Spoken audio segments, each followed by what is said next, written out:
শরীর কোথায়? আপনি কোথায়? লস্টের পরের পার্টগুলো দিন প্লিজ। আপনি কোথায়?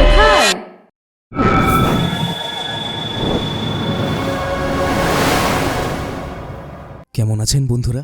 আশা করি সকলেই ভালো আছেন এবং প্রথমেই আপনাদের সকলের কাছে আমি ক্ষমা চেয়ে নিচ্ছি। এতটা সময় ধরে আপনাদের জন্য কোনো কন্টেন্ট নিয়ে আসতে পারিনি। কিছু ব্যক্তিগত সমস্যা ছিল, তবে সেটা সমাধান হয়েছে এবং আপনাদের জন্য এবার থেকে নিয়মিত ভিডিও নিয়ে আসব, তা কথা দিলাম। এবং আমার সাথে আমার খুবই কাছের এক বন্ধু যোগদান করেছে। এবার থেকে সেই আপনাদের এই গল্পগুলো পাঠ করে শোনাবে। তবে আমি যে একেবারে আপনাদের থেকে বিদায় নিয়ে নিচ্ছি তা নয়। আমি অবশ্যই ভালো কিছু গল্প পেলে সেটা নিজে পাঠ করে আপনাদের শোনাবো এবং আশা রাখবো যে আপনারা একইভাবে আমাকে সাপোর্ট করে যাবেন এবং এই ৭,০০০-এর ছোট্ট একটা ফ্যামিলি থেকে আমরা খুব শীঘ্রই যেন ৭ লাখের একটা পরিবারে হতে পারি। আশা রাখবো আপনারা একইভাবে আমাদের সাপোর্ট করবেন। আপনাদের আর সময় নষ্ট করব না, এগিয়ে যাব আজকের গল্পের দিকে। গল্পটা কিন্তু প্রতিটা মুহূর্তে আমাদের সামনে নতুন নতুন রহস্য নিয়ে আসছে। সেই কারণে একটাও পর্ব কিন্তু মিস করবেন না। এর আগের পার্টগুলো যদি আপনারা না দেখে থাকেন তাহলে ডেসক্রিপশনে দিয়ে দেওয়া লিঙ্কে গিয়ে অবশ্যই দেখে নেবেন। এবং চ্যানেলে যদি আপনি নতুন এসে থাকেন তাহলে চ্যানেলটি সাবস্ক্রাইব করে রাখতেও ভুলবেন না। এর আগের পর্বে তো আমরা দেখেইছি যে ডেজমন্ড, চার্লি, হার্লি এরা সকলেই ওই আইল্যান্ডের একটি জঙ্গলে গেছিল এবং সেখানেই তারা একটি মহিলাকেও পায় যার হেলিকপ্টারটা ওখানে ক্র্যাশ করে গেছে। এবং ডেজমন্ড তো ভেবেছিল যে ওটা হয়তো পেনি, কিন্তু ওটা অন্য একটা মহিলা ছিল। সেই মহিলাটি স্প্যানিশ ভাষায় বলার চেষ্টা করে যে আমি মারা যাচ্ছি। এবং এরপরেই যখন ডেজমন্ড তার পেটটা চেক করে তখনই সেখান দিয়ে রক্ত বেরোয় এবং আসলে ওই গাছের একটা ডাল তার লাংসের ভেতরে ঢুকে গেছে। এটা দেখে সকলেই খুবই ঘাবড়ে যায় এবং হার্লির মনে হয় যে হয়তো হেলিকপ্টারে করে এই মেয়েটি তাদেরকেই রেস্কিউ করতে এসেছিল। এবং চার্লিও তখন বলে যে এই মেয়েটাকে নিয়ে তাদের ওই আইল্যান্ডের ক্যাম্পে ফিরে যাওয়া উচিত, সেখানে তো তাদের কাছে জ্যাকও আছে। ডেজমন্ড তখনই বলে যে এটা খুবই বোকামো হবে, এখান থেকে আমাদের ক্যাম্প প্রায় ৮ ঘন্টার দূরত্বে। এই মেয়েটি খুবই আহত, এত বড় একটা জার্নি ও সহ্য করতে পারবে না। এবং আমার তো মনে হয় যে আমাদের এই মেয়েটিকে এখানেই বাঁচিয়ে রাখতে হবে এবং আমি বরঞ্চ আমাদের ক্যাম্পে দৌড়ে যাই এবং জ্যাককে এখানে নিয়ে আসি। কিন্তু চার্লি তখনই বলে যে এটা করাও তোমার ঠিক হবে না, ওই আদার্সরা আমাদের এমনি খুঁজে বেড়াচ্ছে, ওই জঙ্গলে একা যাওয়াটা খুবই বিপজ্জনক হবে। এবং ডেজমন্ড সেখানে হার্লিকে বলে যে এই মেয়েটার কিট বক্সে তুমি দেখো কোনো মেডিকেল সাপ্লাই আছে কিনা, ওটার সাহায্যেই আমাদের কিছু একটা করতে হবে এখন।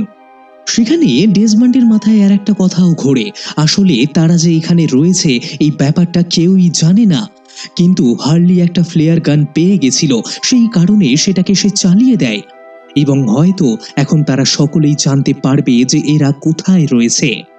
এবং এর পরবর্তী মুহূর্তেই তাদের মনে হয় যে কেউ যেন একটা তাদের দিকে ধেয়ে আসছে এবং খানিকক্ষণ বাদেই তারা সেখানে মিখাইলকে দেখে, অর্থাৎ সেই ফ্লেম স্টেশনের লোকটা।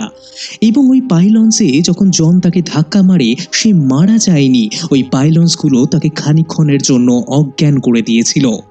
আমরা দেখি যে তাদেরকে ওখানে দেখেই মাইক দৌড়াতে শুরু করে, জিনও তার পিছু নেয়। একটা সময় সে তাকে ধরেও নেয় এবং সেখানে জিন আর মাইকের ভীষণ মারপিট হয়, কিন্তু অবশেষে জিন তাকে কাবু করে ফেলে। সেখানে ডেজমন্ড এরপরেই মাইককে জিজ্ঞাসা করে যে তুমি কে। চার্লি সেখানে বলে যে এটা ওই লোকটাই যে সাইদকে শুট করেছিল এবং জন ওর স্টেশনটা উড়িয়ে দিয়েছে। এবং মাইক এর আগেই সেই আহত মহিলাটিকে দেখে নিয়েছিল, সেই কারণে সে ডেজমন্ডকে বলে যে আমি তোমাদের সাহায্য করতে পারি, ওই মেয়েটাকে আমি বাঁচিয়ে রাখতে পারি, কিন্তু তার বদলে আমাকে তোমাদের ছেড়ে দিতে হবে। এবং ডেজমন্ড সেখানে এতে রাজিও হয়ে যায়। এরপরেই মাইক তার চিকিৎসা শুরু করে। সে জানায় যে এই মহিলাটির লাংসের অবস্থা এখন খুব একটা ভালো নেই, কিন্তু সে তাকে কোনো রকম ভাবে বাঁচানোর চেষ্টা করে যাচ্ছে। সেই মেয়েটিও এখন একটা শকের মধ্যে রয়েছে, কিন্তু তার প্রাণ বাঁচানোর জন্য সে তাদেরকে ধন্যবাদ জানায়। মাইকের পরেই তাদেরকে বলে যে এর প্রাণ আপাতত তো বেঁচে গেছে, কিন্তু তোমাদের এর খুব ভালো খেয়াল রাখতে হবে, নয়তো একে বাঁচানো দুষ্কর হয়ে উঠবে। কিন্তু চার্লি তখনই বলে যে একদিনের মধ্যে এই মেয়েটি এত তাড়াতাড়ি সুস্থ কি করে হয়ে উঠবে, এই সব ক্ষেত্রে তো অনেকটাই সময় লাগে। কিন্তু তখনই উত্তরে মাইক বলে যে এটা বাইরে হতে পারে, কিন্তু এই আইল্যান্ডে এত সময় লাগে না। আমরা দেখি যে এরপরেই মাইক বলে যে আমাকে এবার তোমরা যেতে দাও। ডেজমন্ডও তাকে ছেড়ে দেয়, কিন্তু এরপরেই জিন বুঝতে পারে যে আসলে সে ওই স্যাটেলাইট ফোনটা ওখান থেকে নিয়ে যাওয়ার চেষ্টা করছে। সেই কারণে জিন তাকে ধরে ফেলে এবং তার থেকে স্যাটেলাইট ফোনটা নিয়ে তাকে আবার ছেড়ে দেয়। এর পরের দিনকেই আমরা দেখি যে তারা ওই প্যারাশুটের কাপড়ের মাধ্যমেই একটা স্ট্রেচার বানানোর চেষ্টা করে এবং আসলে তারা এটার সাহায্যেই ওই মেয়েটাকে তাদের আইল্যান্ডে ফিরিয়ে নিয়ে যাবে। অন্যদিকে আমরা হার্লিকে দেখি যে ওই মেয়েটার পাশেই বসেছিল। তখনই সেই মেয়েটার জ্ঞান ফেরে। হার্লি তখনই মেয়েটাকে জিজ্ঞাসা করে যে তুমি কে, এখানে কি তুমি আমাদের রেস্কিউ করতে এসেছো? আসলে আমরা ওশিয়ানিক ফ্লাইট 815 এর সার্ভাইভার্স। আমরা এখানে ক্র্যাশ ল্যান্ড করেছি এবং আমরা জানি না যে আদৌ আমরা কোথায় রয়েছি। সেই মেয়েটা তখনই বলে যে এটা হতে পারে না, কারণ ওশিয়ানিক ফ্লাইটের সমস্ত সার্ভাইভার্সরা মারা গেছে। হার্লি তখনই বলে যে হয়তো তোমার কোনো ভুল হচ্ছে, কারণ আমরা সকলেই এখানে বেঁচে আছি। সেই মেয়েটা বলে যে আমার কোনো ভুল হচ্ছে না, ওরা ওই প্লেনটা খুঁজে পেয়ে গেছে এবং সেখানে ওরা কোনো সার্ভাইভার্সই পায়নি। সমস্ত সার্ভাইভার্স ওশিয়ানিক প্লেনের মারা গেছে। এটা শুনে হার্লি যেন একেবারে আকাশ থেকে পড়ে। সে কিছুই বুঝে উঠতে পারে না যে মেয়েটা আসলে কি বলছে। এবং এই সিনটা আমাদের একটা জিনিস ভাবতে কিন্তু খুবই বাধ্য করছে। এমনটা নয় তো যে আদতে তারা মারা গেছে এবং হয়তো এদের আফটার লাইফটা আমাদের দেখানো হচ্ছে এবং এরা বাস্তবে হয়তো আর বেঁচে নেই। আপনারা কি মনে করেন এই ব্যাপারে আমাকে কমেন্টে জানাতে কিন্তু অবশ্যই ভুলবেন না। সিনটা এখান থেকেই শিফট হয় সানের ওপরে। তার কাছে তখনই জ্যাক আসে এবং সে তার প্রেগন্যান্সির ব্যাপারে তাকে জিজ্ঞাসা করে। সান জানায় যে সে একেবারেই ভালো আছে এবং আসলে এখন জ্যাক, কেট এরা তো জেনেই গেছে যে এই আইল্যান্ডে প্রেগনেন্ট মহিলারা বেঁচে থাকে না। সেই কারণে এখন সানকে নিয়েও জ্যাক খুবই চিন্তায় আছে এবং ওই আদার্সরাও এখন এই রিসার্চের উপরেই লেগে রয়েছে যে এই প্রেগনেন্ট মহিলাদের এবং তাদের বাচ্চাদের কি করে এই আইল্যান্ডে বাঁচিয়ে রাখা যায়। সেই কারণেই জুলিয়াকেও এখানে আনা হয়েছিল। কিন্তু একবার ভেবে দেখুন, এমন একটা অলৌকিক আইল্যান্ড যেখানে সমস্ত রোগের চিকিৎসা মুহূর্তের মধ্যে হয়ে যায়, সেখানে একটা মা এবং তার সন্তান বেঁচে কেন থাকতে পারে না? এবং এই আইল্যান্ডের ব্যাপারে এটা কিন্তু খুবই একটা অদ্ভুত ব্যাপার, যেটা আমাদের প্রত্যেকটা মুহূর্তেই ভাবতে বাধ্য করে। এরপরেই আমরা সানকে দেখি যে কেটের কাছে আসে। সে তখনই এসে জিজ্ঞাসা করে যে আজকে সকালবেলা আমার কাছে জ্যাক এসেছিল এবং সে আমার প্রেগনেন্সির ব্যাপারে প্রশ্ন করেছে। আমার তো মনে হচ্ছে যে জ্যাক ওই আদার্সদের সঙ্গে হাত মিলিয়েছে। এছাড়াও তুমি তো বলেছিলে যে ওরা প্রেগনেন্ট মহিলাদের নিয়ে রিসার্চ করে, তাহলে এমনটা তো নয় যে জ্যাক আমাদের ক্ষতি চায়। কেট তখনই সানকে বোঝায় যে সে ভুল বুঝছে। জ্যাক আসলে তার এমনি খোঁজ খবর নিচ্ছিল এবং জুলিয়া একজন ফার্টিলিটি ডক্টর, হয়তো তাকে ঘিরেই এই ধরনের প্রশ্ন সে জিজ্ঞাসা করেছে। এটা শুনে সান আরো রেগে যায়। সে সোজা জুলিয়ার কাছে যায় এবং তাকে প্রশ্ন করে যে আমায় সত্যি করে বলো, তোমরা প্রেগনেন্ট মহিলাদের নিয়ে এবং তাদের বাচ্চাদের নিয়ে কি এমন রিসার্চ করো এই আইল্যান্ডে? প্রথমে তো জুলিয়া তার মুখ খুলতে চায় না, কিন্তু সানের অনেক করে জেদ করাতে জুলিয়া তাকে বলে যে এই আইল্যান্ডে প্রেগনেন্ট মহিলারা মারা যায়। এটা শুনে সানের তো অবস্থা টাইট হয়ে গেছিল। এরপরেই সেদিন রাতে আমরা দেখি যে সান যখন ঘুমোচ্ছিল, জুলিয়া লুকিয়ে তার তাঁবুতে আসে। সে তার মুখটা চেপে ধরে বলে যে তুমি যদি বাঁচতে চাও এবং এই আইল্যান্ডের রহস্যের ব্যাপারে জানতে চাও, তাহলে আমার সঙ্গে তোমাকে আসতে হবে। সান তখনই বলে যে তুমি আমায় কোথায় নিয়ে যেতে চাইছো? জুলিয়া উত্তরে বলে যে এখান থেকে খানিকটা দূরেই একটা মেডিকেল ফেসিলিটি আছে, সেখানে আমি তোমার চিকিৎসা করতে পারবো, কিন্তু সেখানে শুধু আমি আর তুমিই যাব এবং এই ব্যাপারে তুমি আর কাউকেই কিছু বলতে পারবে না। এবং তুমি যদি এই আইল্যান্ডে আসার আগে প্রেগনেন্ট হয়ে থাকো তাহলে তোমার কোনো বিপদ হবে না, কিন্তু এই আইল্যান্ডে আসার পরে যদি প্রেগনেন্ট হয়ে থাকো তাহলে তুমি খুবই বিপদের মধ্যে আছো সান। আমরা দেখি যে সান সেখানে জুলিয়ার সঙ্গে হাঁটা লাগায়। এরপরেই তারা সেই মেডিকেল ফ্যাসিলিটিটায় চলে আসে যেখানে এর আগে আমরা রসো, কেট, ক্লেয়ারকে আসতে দেখেছি। সেখানে জুলিয়াকে সান এই ব্যাপারটা জানায়। জুলিয়া তখনই বলে যে ওরা এখানে এসেছিল ঠিকই, কিন্তু মেডিকেল ফ্যাসিলিটিটা তারা কখনোই খুঁজে পাবে না। এবং এরপরেই আমরা জুলিয়াকে দেখি যে একটা লিভার টানতেই একটা সিক্রেট রুম সেখানে খুলে যায়। এবং তার ভেতরে অত্যাধুনিক সমস্ত ধরনের মেডিকেল গ্যাজেটস ছিল। সেখানে সান জুলিয়ার কাছে তার একটা সিক্রেটও রিভিল করে। সে তাকে জানায় যে আসলে জিন এবং তার কখনোই সন্তান হতে পারে না, কারণ তার বাবা জিনের সঙ্গে কিছু একটা করেছে। এবং এছাড়াও লি নামের একটা ছেলের সঙ্গে তার সম্পর্ক ছিল এবং সানের এটাই ধারণা যে এটা হয়তো লিয়েরই সন্তান।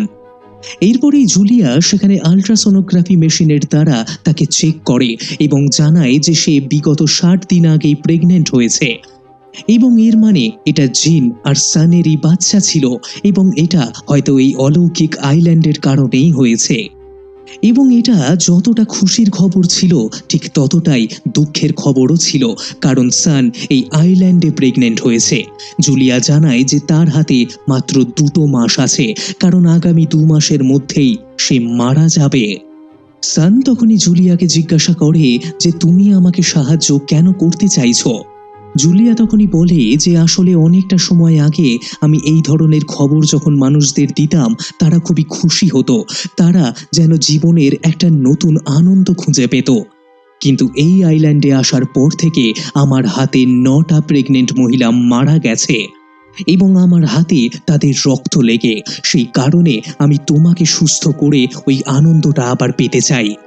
আমরা দেখি যে এখন সান জুলিয়াকে খুবই বিশ্বাস করে ফেলে। সে বলে যে এই ব্যাপারে আমাদের ছাড়া আর কেউ না যেন জানতে পারে।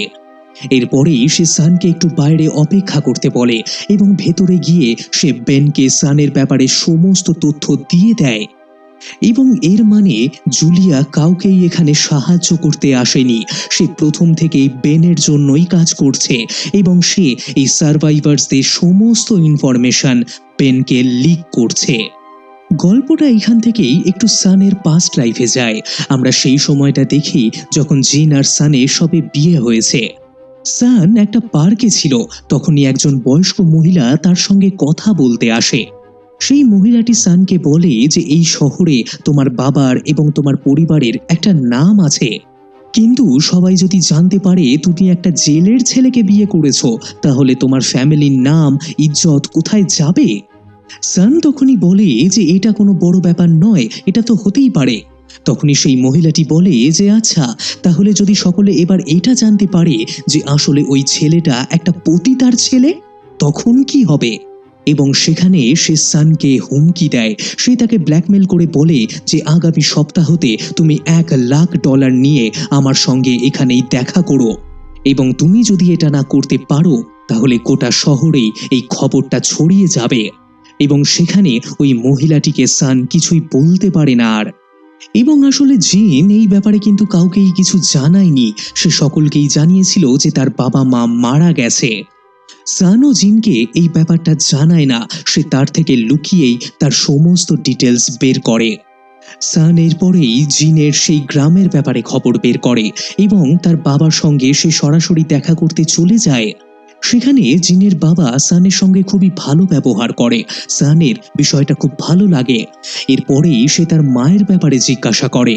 জিনের বাবা জানায় যে জিন যখনই জন্ম হয়েছিল ঠিক তার পরবর্তী মুহূর্তেই তার মা তাকে ছেড়ে চলে যায় এবং জিনকে ছোটবেলা থেকে আমি হাতে পিঠে করে মানুষ করেছি।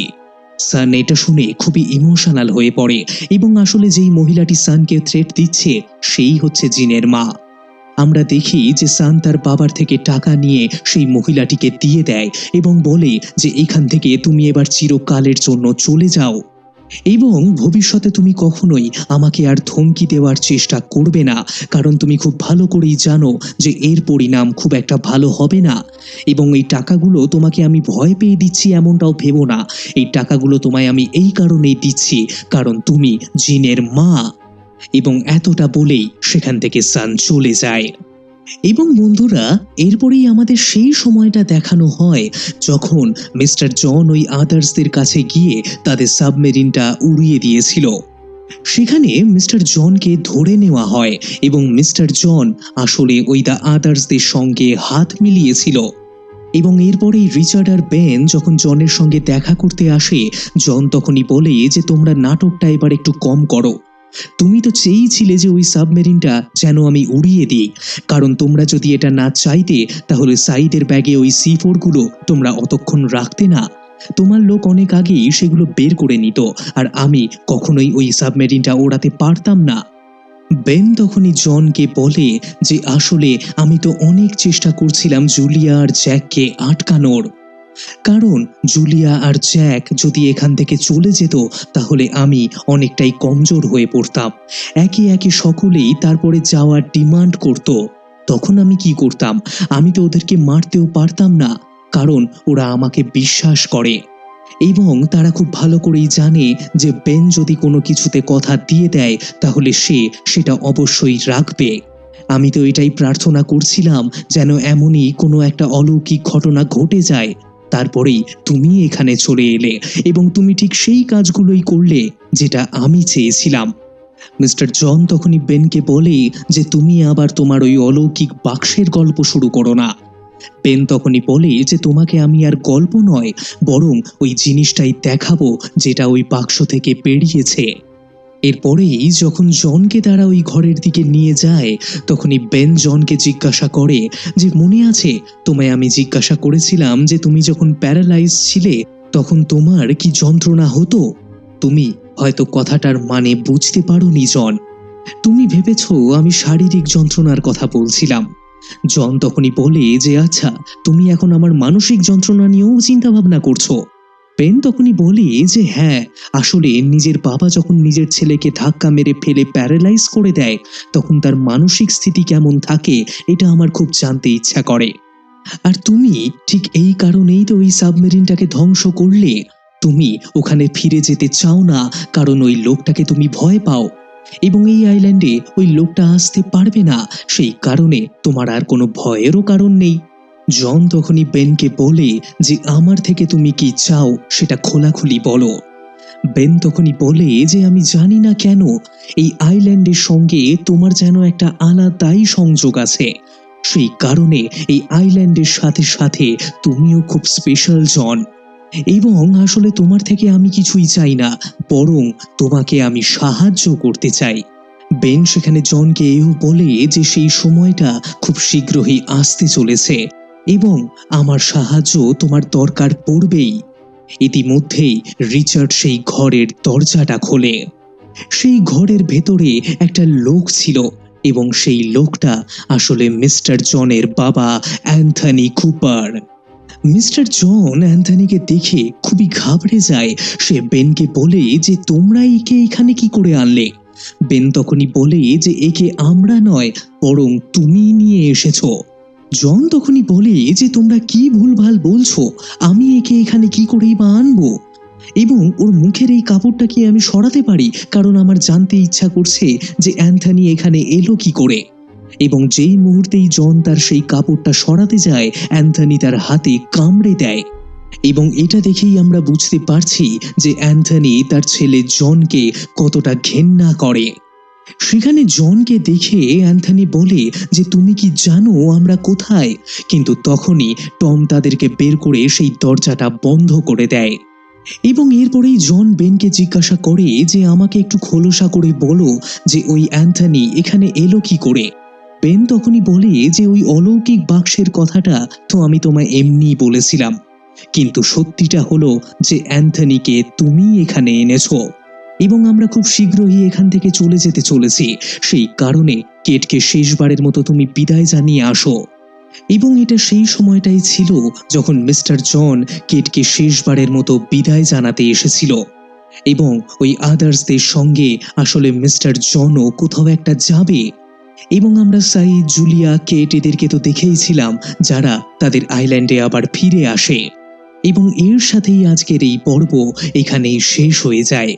এবং বন্ধুরা, আমাদের কাছে কিন্তু আবার একটা নতুন প্রশ্নের উদয় হলো, এই অলৌকিক আইল্যান্ডে কি সত্যি এমন কোনো ম্যাজিক্যাল বাক্স আছে যেটা মানুষের ভয় অথবা মানুষের কোনো উইশকে সামনে নিয়ে আসে?